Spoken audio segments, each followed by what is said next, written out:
How, when are you? Did I do it? Oh, can you hear me? Yeah, totally fine. Hi, how you doing?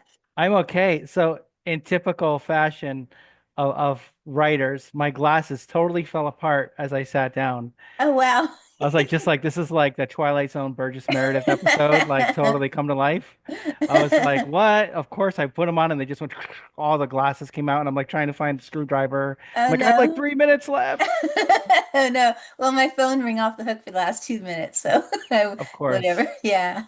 So it's good to So, see you. you too. This is really exciting. Yeah, it's fun. It's only been a week and it's just been I've already interviewed like 7 people and it's really fun. I really enjoy it. So we'll have Wow, to put them all out now. that's really cool. Well, Yeah. I'm really excited about this. So All I'm glad right. it's going well. I'm glad you're having a lot of Good. people to talk to, and that's Yeah. very cool. Yeah, it's really So, fun. So, all right, well, I mean, let's start. So, so hi, this is Debbie with By Storytellers, and I'm on with John Palisano. How do I say it? Is that right? Palisano. Palisano? Okay, let me start over. Hi, I'm Debbie with By Storytellers, and I'm on with John Palisano. And we're going to talk about his books. He's a prolific writer. Hey, John, good to see you. We Hi, did we you did too. a book show together, and it was raining, and then it stopped raining, and then it rained again, and then it stopped raining, then it rained again. I liked that actually. Of course, it made my hair curl, but whatever, you Yeah, know. I do too. I'm a big fan of bad weather. I think it's really cool, and I actually think it added to the ambiance. And Mhm. and it was funny because there were a lot of people still were coming out, and it Yeah. was really cool. It I was was shocking. amazed. I was amazed there were that many people on a rainy day that read books. Yeah, like No, I think it makes sense. I think a lot of people that read books really like the rain, and they like to just that whole romantic notion of sitting in a cozy armchair reading, that's you know, true. and going out for a nice coffee at a coffee shop in the rain is and having a good book is really good. So Yeah, yeah, that's true. Well, so you have lots of books. So what do you want to talk about first? I think the one that's most at the top of mind for me is Requiem, Yeah. which is just been released and I think that's the big one at the moment for me. Yeah, so tell us about Requiem. Requiem is a story of grief and of loss, and it centers around Ava, who has lost the love of her life on a previous space mission to the moon. And she takes a job on the Eden, which is a big floating mortuary in space. And she hopes to get some peace and closure on that loss. But little does she know, the Eden is being targeted by a supernatural force from space that is going to make everybody's grief and broken parts come to life around them. Ooh, wow. So, yeah, it's fun. Creepy and fun. So it's a horror thing, right? Yeah. Yeah, I think I would say, Disclose that. I would say it's horror, but honestly, the first half is horror and then it goes into something else. Okay. I think it has a lot more in common with stories like Contact or Solaris than it does with, most typical horror. And I I think could. that's what a lot of the reviewers are saying is that Mhm. some people get it and they love that last third goes into something very different than most horror. Mhm. Um, but then a lot of the horror fans say, hey, after the first third, there's not a lot of horror and it becomes this like other kind of journey. And that's on purpose. That's on design. That's just the story that came out. And I knew that it was going to be kind of challenging for some way. So I think personally, I call it a space gothic story Mhm. because Mhm. I think it has much more to do with gothic storytelling, like the lost, the love, and the ghosts, and you're being stuck in a haunted kind of house basically in space.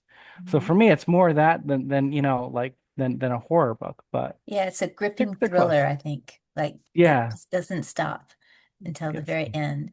That's so fun. this is How true. did you think of the idea? It started with a nightmare where I was one of the interred in this glass coffin, looking Ooh, down and suspended in fluid, looking down at Earth. wow. And Was I was it? like, I was so scared when I woke up. I was like, oh man, I got to use this for something. Wow. So That's really cool. So it came from somewhere. yeah, Like channeled. Do you think that some of your book content is kind of channeled sometimes? 100%. I think most of it is. I think my best stuff is definitely comes from these strange inspirations, mostly from fever dreams. I've suffered from terrible fever dreams since I was a kid. Mm, And one of my therapists when I was young said, "Well, why don't you draw them out or write them down, as stories, and that will help exercise them from recurring from your brain." It's one of the things we try, and I did try it, and it worked. And then I started doing them as stories and changing them enough and bring them to the class for assignments and stuff, and it kind of grew from there. And I still get I still get terrible dreams. So, and really? yeah, all the time. Like, Wow. so I have no shortage of ideas. Just, which ones are we going to implement? Which ones are going to like go the distance to a novel or a short story? Oh my That's gosh. the trouble. So are all your books then that in that vein, sort of from the terrible dream kind of thing? So they're all a little darker. I think from the book titles, Dust of the Dead, and some of the others look so wonderful. Yeah, I think most of them do start that way. Even if there's a tiny little seed that still gets carried through, I think that they still started the way. I mean, Dust of the Dead started like that because way before the pandemic, when we were having a lot of fires when I was living in LA, um, I was driving down the street and I saw embers Mm, from the fires, and it really kind of freaked me out. And then I started breathing it in my lungs, and I thought, oh man, what if mm. this stuff gets inside you and it's carrying germs? Oh wow. And then I thought, well, what if there's the zombie apocalypse and when you burn bodies and stuff and there's remnants that come off of them. And I hadn't seen anybody really exploring like what the nasty ramifications of having millions of dead bodies and zombies would do to the living. Wow. So I that was the seed of Dust of the Dead. But that Wow. also, yeah, so that kind of came from a real world kind of thing. But m most of my other stuff does come like in other kind of dream or daydream kind of situations. So you won the Bram Stoker Award. Yeah, I won the Stoker several years back for a short story called Happy Joe's Rest Stop, That which sounds was fun. Sounds that was a little cringy. yeah, it was that was a strange story, and I had been nominated several times, but I think that that story is all about. I used to go. My dad worked in the movie, so I'd sometimes go on trips with him to some of the sets or things like that, and we would often stop at these like rest stops or gas stations or something, and I'd run in and get whatever dinner at 8 o'clock at night or something while he was gassing up or whatever. And I remember a few times I'd go in there and I couldn't find him. Mm, And when you're a little kid, one of the worst things in the world is you're in a store or something and you can't find your parents. yeah. You're like, oh my God. And you're in a strange place, you don't know anything, and there's all these adults. And I remembered that moment. And I thought, okay, what would it be like if a kid did this and he was going with his dad, who's a trucker? But what if there really was something nefarious at that rest stop? Mm, And at this particular rest stop, there was the man without a face, who was there, and he was just destroying and killing people. And this little kid has to survive that, and hopefully, and he doesn't know where his father is the whole story. oh wow. So it was really about like, again, it's about that whole, that the relationship between, the child and the parent, and what that can do and what you will do to cross these impossible things, to save and reunite with your loved ones. Wow, yeah, that's a double whammy for a little kid being lost from his parent and having a bad guy chase after him. Yeah, yeah, How scary. yeah. So tell me, you've got so many books that you've done. Tell me what another one is that you feel is something that people will benefit from knowing about. Well, I think one of my favorite books, it was the first novel that I published called Nerves. Mm, And Nerves is very different than most of my other stuff. It's more of a dark fantasy. And I love that world. Those characters are still very present in my mind, like 15 years later. And Nerves is about two brothers, one who brings life wherever he goes, and the other brings death just by wow, being in the presence. And they have this strange ability to shoot the nerves out of their fingers to do so. wow. And it just spirals from there. So that's been one of my favorite books. I just love the mythology. I love the language. I love the strangeness of it. I've been working on a sequel for years, about two-thirds of the way through a sequel, but it didn't do what the publisher wanted to do. So and then they went out of business.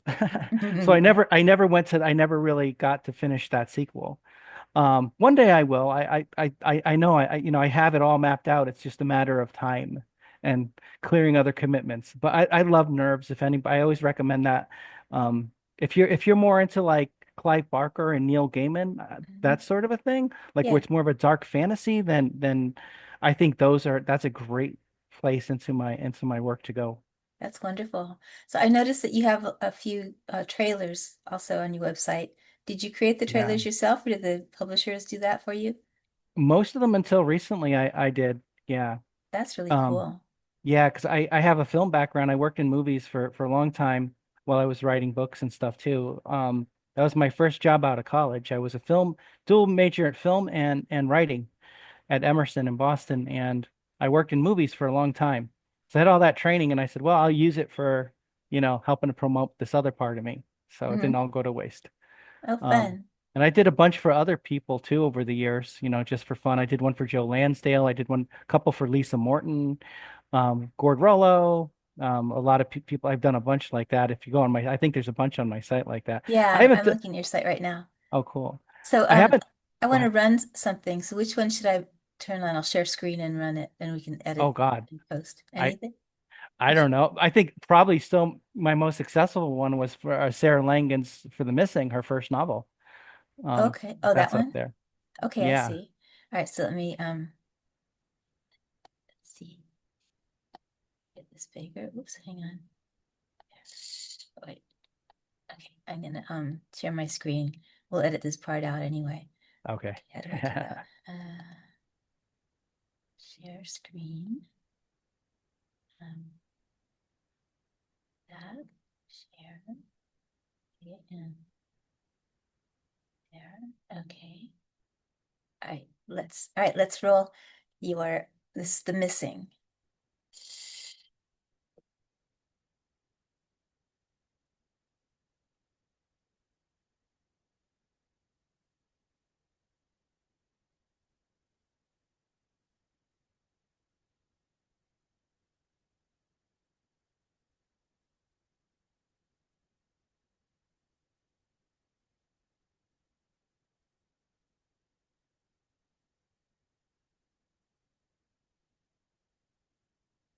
Wow, that's pretty scary.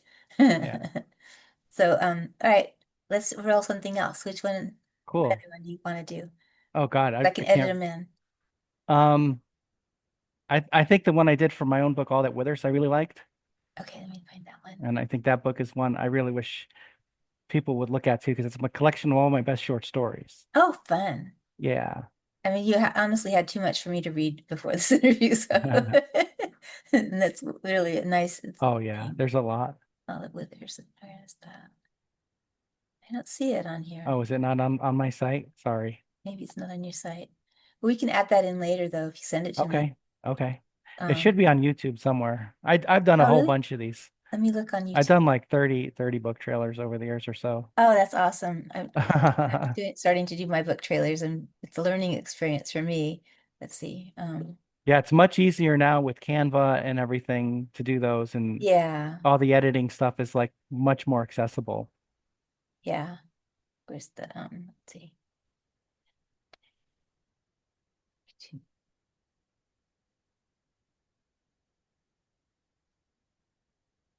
That withers. Oh, the withers. There.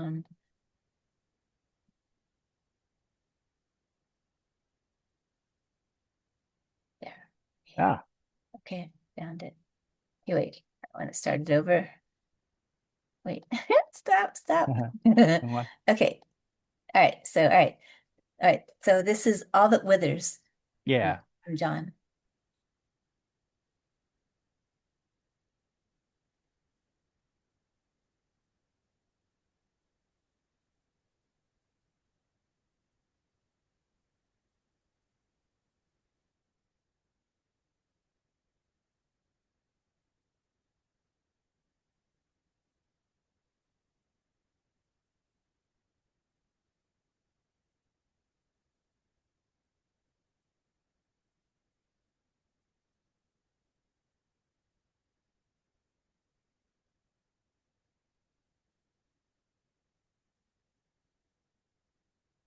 Oh, that's fun.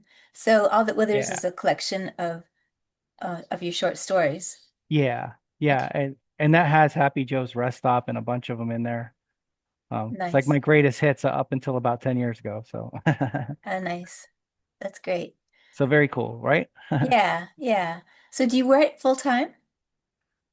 No, no, it's a part-time occupation for me. I work full-time as a teacher of English and literature and stuff and writing. Um, but like most writers, like 99.9% of writers, I have day job, you know, Yeah. but I write every day, Hmm. almost, mostly. Hmm. I feel like that's my main calling in life. Hmm. I love it. I can't imagine life without it. Success or no success, Hmm. it's a self-therapy thing for me, and it's my safe and happy place. That's one of the things I don't get AI, why somebody would want to write an AI book. It's like that's like having a computer go skiing for you or go to a nice dinner for you. I'm like, why would Yeah. you do that? Yeah, I love the definitely. process, right? And you do Hmm. too, right? Yeah. Yeah, It's it's a release.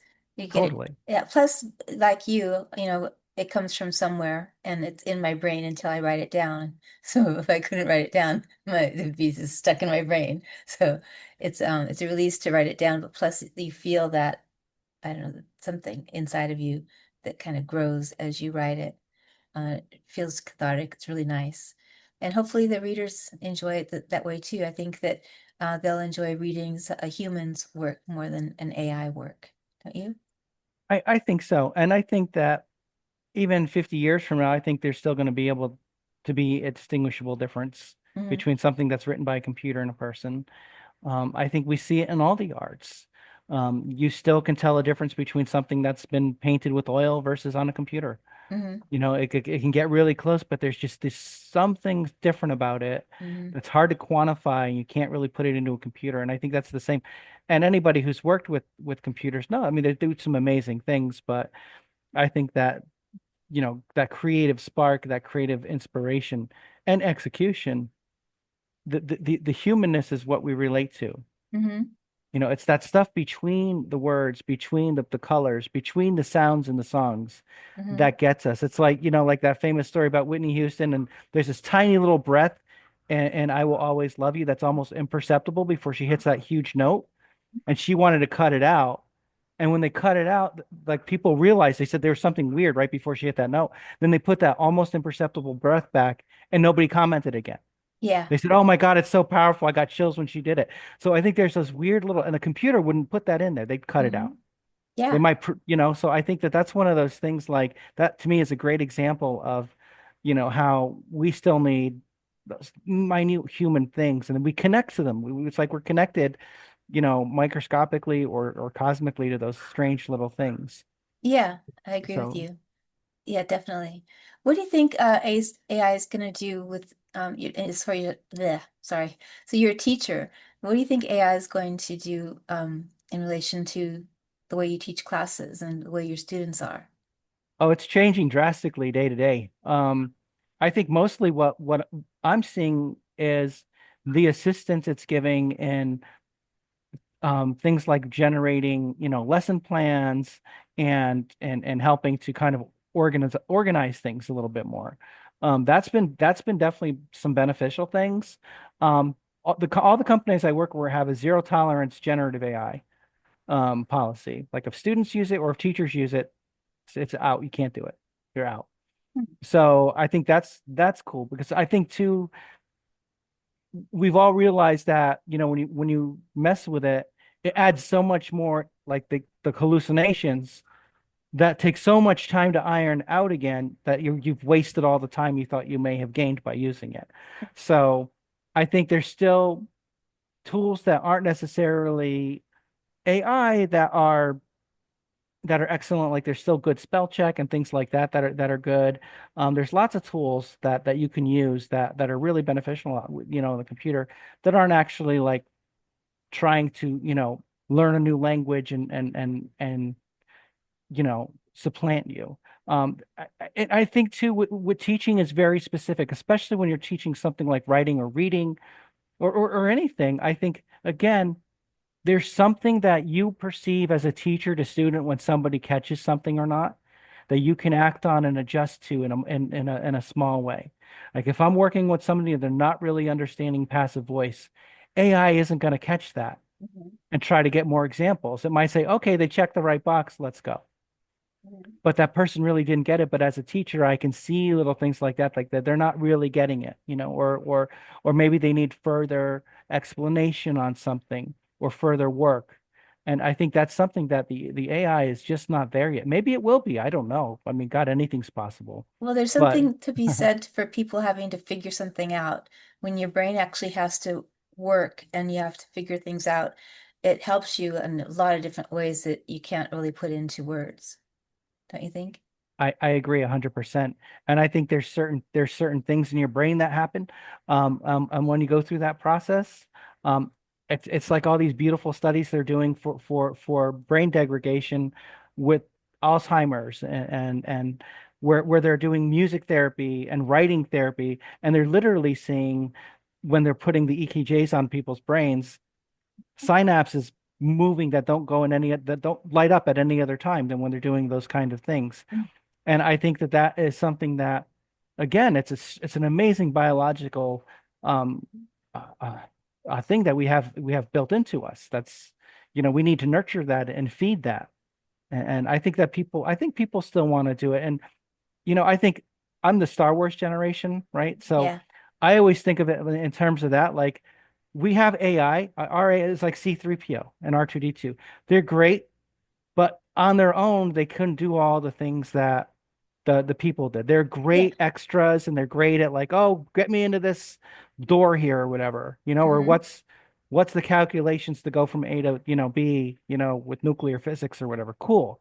But when it comes to like outsmarting something or Hmm. coming up with a real plan, they're not that great at it.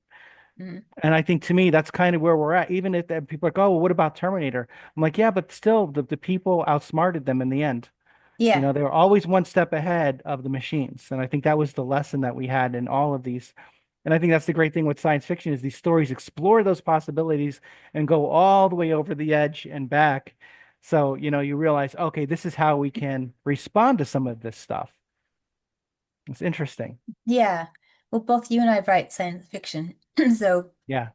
I can already see how how it's going to go with AI. I mean, basically we're AI, right? So Yeah. so when they eventually they're going to put AI brains into human bodies that are manufactured. So what happens then?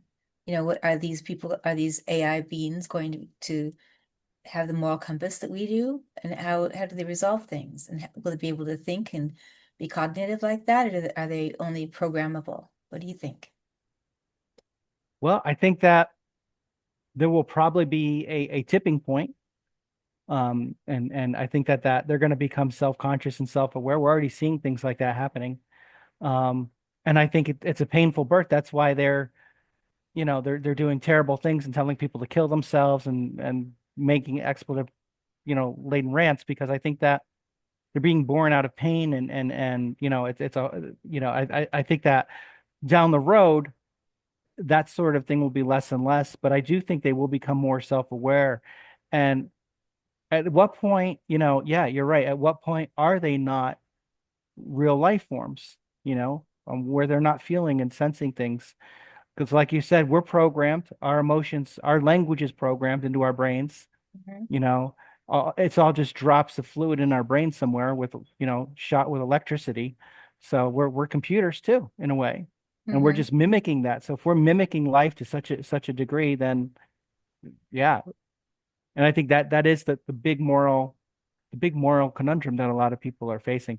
I feel that it will be legit at some point, that these things will feel and sense and be very sentient.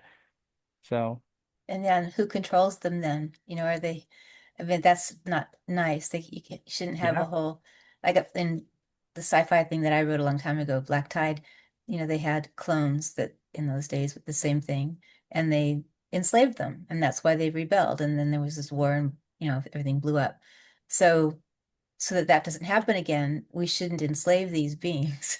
We should learn from the mistakes that people made in the past. What do you think about that? I agree. And I think that doing so and letting them live enriched lives, the same with any life, will lead to good. And I think anytime you start curtailing that kind of opportunity for life, then that's when you get pushback and you get all the bad stuff starting to happen. Hmm. And, we see that again and again in every situation where there's conflict. Everybody, every living thing wants a certain basic kind of life, quality of life. And Hmm. when they don't get that, we get wars, we get animals biting their owners, we get all kinds of things, Hmm. right? So I Right. think that that's what we have to kind of think like, what is their quality of life? We have to put ourselves in their heads and say, what is quality of life to them and how do we provide that? And if Yeah. we don't, we're going to pay the consequence for it. It's all kindness. If you do anything with kindness in your heart, you have a better outcome always, whether it's reacting with the police or day-to-day life with the people around you. Anytime people go anywhere with kindness in their hearts, they're perceived differently than if they go with a bad attitude. You see all these videos with Karen on the um so I think we just need to have kindness in our heart. I agree. I think that, and it's a hard world. It's a hard world on the best day for all of us, I think, and I think for me, I try very hard to think of the other person. I like a year ago, I was on a plane and this woman was screaming and yelling and she couldn't get her bag up over on the top and everything, and her face was red. And I looked up at her. I said, "I'm sorry you're having a terrible day." I said, "Let me get that for you." And she just went dead quiet as a mouse. Mm-hmm. And then she started to cry. Oh, And I was not expecting that. oh, And she was like, "My mom is dying. My mom is dying. I got to oh, get to Chicago, and everything's getting in the way. And every minute is a minute I'm not going to have with her." And she just unloaded and cried. And I was like, wow, that's why she was so angry and freaked out and wound up. It wasn't because she was being mean. She mm-hmm, was just going through this horrible thing and had no other way to kind of express it. And I think if we try to take a step back and wonder, why is somebody coming mad today? Why mm-hmm, why are they in that space? What happened before they got here? And try to see, what maybe we can do to make that moment a little better for them. Then things like that happen. And the end result of that flight was, instead of everybody being mad and her getting thrown off the plane, when we landed, everybody said, "Jenna, you're going to get off first. Go see your oh, mom." And had oh, started with everybody mad, like, who is this, and everyone's like ready to like pounce on her. And it's everybody turned. And I think like if we have more moments like that and we aim for those kind of moments, it's going to be better. yeah. Oh, that's so sweet. It's so great that you did that. You know, I I Yeah, you're I so try. right. It's hard. Yeah, It's well, hard. It's hard. It's not not easy. hard. You're a nice person, that's why. But yeah, but that's what we need to do because that's happening with everybody. That's why people are acting out the way they do. They're mad, they're afraid, there's something going on. So we just need to dig deeper in that. But that's probably why your books are so good because you're so thoughtful and you see the whole picture, and Well, you dig deeper to the why. I try. I mean, I think that's our goal as storytellers, is we want them to be authentic and real, and we want them to Mhm. have substance. I think that's a goal no matter what genre you're in. I Mhm. think, and that's the difference between, good or bad, work. Is it shallow? Does it make sense? Is it reading true, or not? And if it's not, why not? Why is it not reading true? Mhm. And of course that's extremely subjective, but I think as storytellers, we aim for that. We aim for that. That's why I think like the properties that last over time and connect with people, for some reason they are able to access that. So and I don't think there's a mathematical formula for it. I think it's just one of those things you have to be, all the elements have to kind of swirl in the right moment to make that happen. Mhm. Well, that's great. How long have you been teaching writing class? Oh man. Well, with this, I've been doing for about 5 years now, 5 or 6 years. Yeah. Um, right before the pandemic, I got into this, so I got lucky because Oh, it's that's all it's all good. it's all online. I was doing stuff in person before then, and then it switched right online, I and it love never. online. I do too. I do You wear too. your jammy bottoms. Right? And Yeah. I think they're going to look back and call it like, we had the industrial revolution. I think we're going to have like the pandemic revolution, because everything, like our whole economy mostly went into Zoom and Hmm. Meet and all these things, and so much went online, and everything is shifting, and people are rebelling about going into the office, and they realize I don't need to spend 40 hours to do 12 hours of work, you Right, know. right. Um, and I should still be compensated the same because it's the same amount of brain cells. It's just I'm not occupying dead space in something and parking my car and all this nonsense we have to do.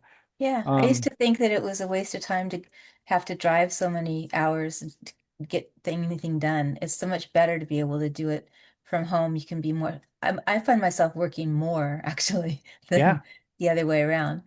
But yeah, but I love it watching TV and seeing people's living rooms and how they, in the very beginning, they all dressed up the set, with flowers in the background and you could yeah. see their personalities. I just love that. I think it's much better and much more interesting than a movie set.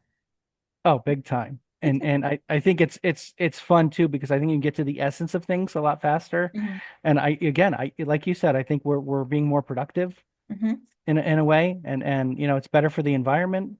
Hmm. And everything's okay. The world hasn't fallen apart. No, It's yeah, amazing. They said, yeah, "Oh, that if we don't go back to the office, the economy's going to crash." Well, no, it didn't. no. We're doing better than, well, not better, but we're doing okay. I mean, it's good to go in once in a while. You have to like be Yes, able to team with people and get to know people and things like that, and sure. also get some work. But yeah, like maybe a couple days a week and then rest at home. That's what I would do. But as a writer, I don't have to. So, and Yeah, designer, I don't have to. So, yeah. And yay. I think it's an amazing shift in the world's culture, and I think in an amazing way too. People are becoming a lot more conversant Hmm. and literate, and Hmm. and it's a very weird phenomena to find, because people are reading more. And I remember when email and everything came out, people are like, "Oh, it's dumbing people down." I'm like, no, it's not, because people have to be articulate when they're writing Hmm. 25, 30, 45 emails a day. Yeah, and They you have have to to spell the write words well. right. Yeah, Yeah, otherwise it's not received well if you don't spell the words right. right. And if your meaning is wrong, you don't get the meaning across, then it could be trouble. Hmm. And I think it's the same thing with meetings just like this. You have to learn how to be eloquent and speak and like people. And I think that's a really good thing. Hmm. So That's I great. know a lot of people are like, oh, the screens are dumbing people down. But the flip side of that is I talk to a lot and see a lot of kids and they love physical books, which is amazing to me. Oh, I They love that. still love the physical books. And they're all saying the same thing, like, oh, well, the iPad and everything's great, the computer's great, but there's nothing like when you read a real book, it's amazing. I'm like, wait, you're 6. They're like, yeah, but it's great. Because I spoke at a school like last year, and they had all their lessons on iPads. But when we went to the library before I talked to them, and they all got to check out a book, and they were just furiously like so excited Oh, and they pushed all the iPads back and they were showing the books. Like, look at this, look at the art. Oh, it's laid out so beautifully. And I'm like, whoa, wow. we're not That's done. great. We're not done. They get Yeah. it. It's Oh, good. again full circle back to what we were talking about. Well, There's these remember, human things, right? they brought albums back. Remember the albums went Yes. away and then they came back. So, yeah, there's books, maybe books will stay. That'll be I good. think I think so because I think there's still this uniqueness to them and a collectability that people love. Hmm. And I think people like to return to their favorite books and they like to keep them and store them and look at them. They're objects of beauty. And I think there's something to be said for that. I mean, the cliche, don't judge a book by a cover, but we do. Hmm. We love the Yeah. covers. We love great artwork. We love when they look nice. Yeah. We want to Yeah. read them. When they look terrible, we don't want to read them as much, if at Yeah. all. Let's be honest. If you've ever That's true. gotten like a crappy book like that's been put together terrible, like, oh, I don't even want to deal with this thing. It takes away the pleasure of it. It's like riding in a car with bad shocks and terrible seats. It'll get you there, but it's not ideal, right? Yeah, that's I true. don't know. I don't know. All right, well, we But only have a couple of minutes left, so yeah, sure. tell me, what are you going to do next? Well, there's more novels. I have, even though Requiem just came out, I wrote it 5 years ago. And by the time it came out this year, I've already written 3 books, 3 novels. So because of, submissions and production and copy editing and all that, it just takes forever when they do it right.